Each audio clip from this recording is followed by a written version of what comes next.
Hello mga karosas! Nandito ulit tayo ngayon sa kusina. Samahan niyo ako sa kunting chika natin.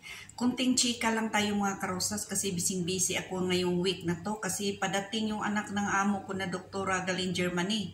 So ako lang nag-isa dito, general cleaning. Ito ang luto ko ngayon mga karosas.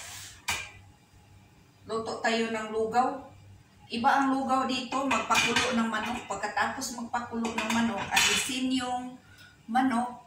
Tapos dito sa tubig na ginamit sa pagpakulo ng manok, ito ang iluto sa lugaw. Tapos lagyan siya ng gatas at saka butter.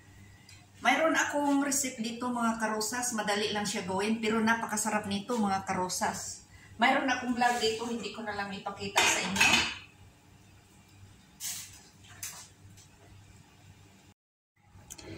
Ito ang bigas niya. Parang malagkit siya, Australian rice. Mayroon din ganito, Egyptian rice. Bali, nakababad na ito. 2 oras ko na ito ibabad para madali lang siya maluto. Daming trabaho ngayon mga karosas habang nagluluto. Habang nagpakulo ako sa manok, magwasing tayo. Ito yung winawasing ko mga karosas. Mga towel lang siya, hindi pwede haluan ng iba kasi baka magkulay. Yung parang may cotton yung tela niya, ipangit ihalo sa iba. So pag maglaba ako, towel lang, kumot is kumot lang, t-shirt, puti lang, itim at saka itim lang. Ganon ako kasi mahirap na magkasala tayo. So iuna natin. Kumbaga, i-spin na lang ito kasi nakababad na ito sa downy. I-spin lang natin ng 5 minutes para pwede na siya i-dry. Takpan natin. Ayan, within 5 minutes, napiga na yan.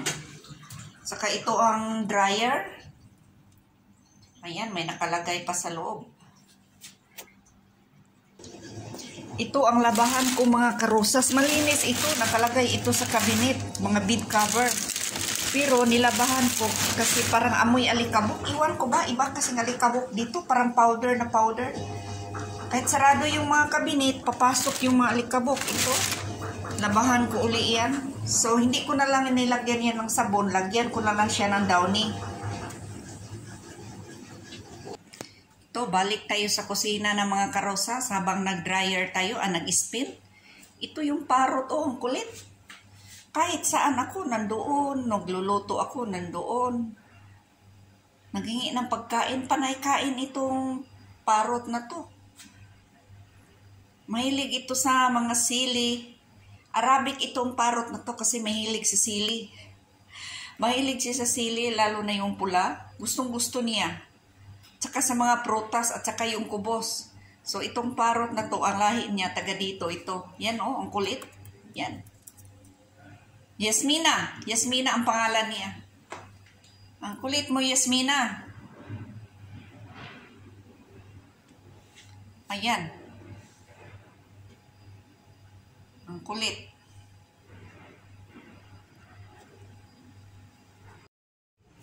Mag-12 afternoon na mga karosas, hindi pa ako tapos na pagluluto kasi sobrang busy talaga ako ngayon. Nag-general cleaning ako sa kwarto ng anak ng amo ko, yung mga kabinet. Pagkatapos sa mga kabinet, tinanggal ko yung mga gamit, pinunasan, nilabahan. Pagkatapos, bumaba ako, nilinis ko yung center table kasi maraming papel, tinatapon. Nilinis namin ni amo. Tsaka ito, nagluluto ako. Binilisan ko nga. Inahay ko yung apoy niya para madali maluto yung manok kasi alas 12 or 1 o'clock kailangan 1 o'clock kailangan matapos na ako pagluluto. Kasi nandito yung apo, yung anak ng doktora ng amo ko. Susunduin ko siya. So, kailangan ako doon nakapila bago mag alas 2 kasi ang init, agawan sa piston. Sobrang init ngayon dito mga karosas. Ang init talaga.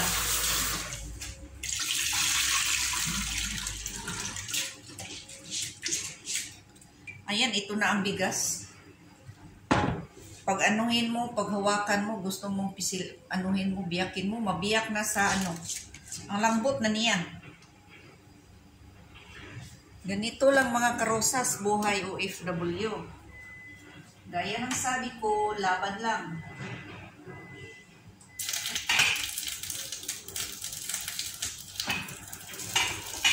Hindi ako mahilig dito sa lugaw na to, sa salig. May kanin doon sa freezer na nilagay ko, yung leftover niya, nilagay ko sa freezer. Sabi nga ng amo ko, itapon ko na raw. Sabi ko, hindi. Sayang naman ito, malinis ito, bago pa ito. Kasi kahapon yung natira, nilagay ko sa freezer. Kasi sobrang init ngayon para hindi siya masira. Kasi hindi ko alam kailan kakainin ko. Pag sa refrigerator kasi, sa baba lang sa refrigerator, hindi sa freezer. Mga 2 o 3 araw lang. Kasi pag matagal na sa refrigerator, parang nag-iba ang lasa. Kaya ang ginagawa ko, nilagay ko sa freezer para pag anytime na gusto kong kumain, i-fry ko siya sa garlic, tapos lagyan ko ng itlog, either mga gulay. So, solve na ang pagkain natin. Ganun mga karosas, huwag natin sayangin ang bigas. Kasi ako ang nasayangan makain naman. Makain naman siya, malinis naman. So, nilagay ko sa freezer para pag anytime, walang stock na kanin, hindi sila magkakanin. Tamad din ako minsan magluto, ako lang kumakain. Yun, kinakuha ko siya sa freezer, niluluto ko, ginawa ko siyang parang fried rice. Yan, ito ang kanin ko. Ito ang kanin ko mga karosas na nilagay ko sa freezer. Diskarte lang mga karosas, pag may kanin kayo dyan, huwag nyo itapon, ilagay nyo sa freezer. Kasi pwede siya gawing fried rice. Ang ginagawa ko dito, ang una kong ginagawa, nilagay ko muna sa microwave para hindi na siya maglamig. Tapos, saka ko niluluto ng garlic. Pinapry ko siya ng garlic. Nilagyan ko ng kunting asin, soy sauce, at saka itlog. Pag may mga gulay, lagyan natin ng gulay para mas lalong healthy. Ganito lang talaga mga karosas, diskarte lang. Balik natin sa freezer kasi mamaya pa naman ako kakain. Ito yung sili nila na maanghang. Nakalagay sa freezer. Saka ito may beans, yung white beans. Saka ito may Turkish coffee. Ang daming coffee dito. Yan, mga coffee yan, Turkish coffee. Sa atin pa yan, native coffee.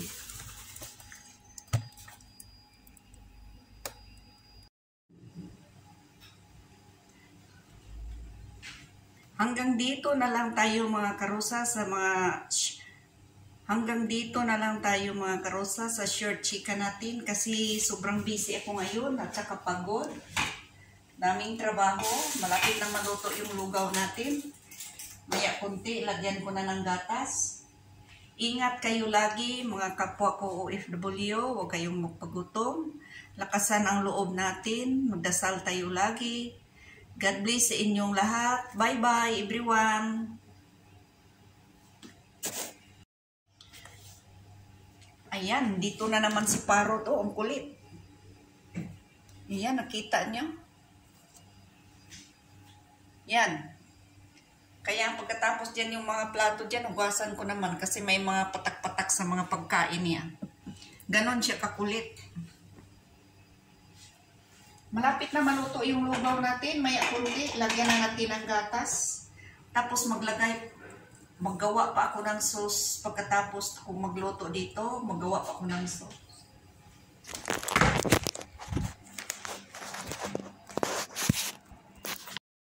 Ito mga karosas, mga pitbahay tayo sandali. May nakita ako, magluto sila ng puso ng saging. Ayan, miss na miss ko na ito. Mamaya, bigyan daw nila ako nito. Yung kaibigan ko na ibang lahi, lagyan daw nila ito ng coconut milk. Coconut oil, hindi coconut oil, coconut milk. Ang sarap, ngayon na ako nakakita nito. Iwan ko saan kaya nila ito binibili. Ayan oh, parang Pinoy na Pinoy talaga. Ng style nila, lagyan daw nila ito ng gata. Kaso lang, lagyan nila ng sili, medyo maanghang. Pero masarap na rin ito. Mamaya, babalik ako dito pagkaluto kasi sabi niya, bigyan daw niya ako. Mabait itong kaibigan ko na ibang lahi. Ayan, ang sarap.